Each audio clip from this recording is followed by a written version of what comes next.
Being an ex-president is no protection against protesters' missiles. Like John Prescott, he was hit by an egg. But unlike the Deputy Prime Minister, he was immediately surrounded by bodyguards. John Major was hit full in the face by an egg during the '92 election campaign. 2 years later, his Education Secretary was pelted with about a dozen during a speech to students in Sheffield. But John Prescott's gut reaction to being hit at point-blank range by an egg has been condemned by one politician who kept her cool when she was hit by a custard pie. It was a very, very unedifying spectacle, but it's not a matter for me. It's a matter either for the law or, if that is not at all appropriate, then for Tony Blair.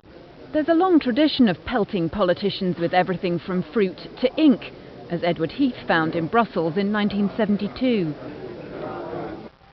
10 years later, and it was red paint that was squirted at an unperturbed Michael Heseltine.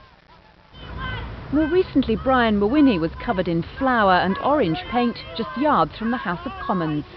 I was angry because they threw paint over my wife as well as me. But we didn't respond. We stepped aside. But Germany's Helmut Kohl did just the opposite when eggs were hurled at him, grabbing at protesters during a walkabout.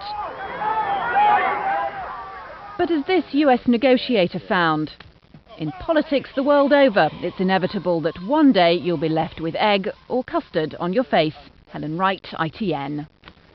Well, that's all from us for this evening. Trevor McDonald's here later with the ITV News at 10. And we're back tomorrow at the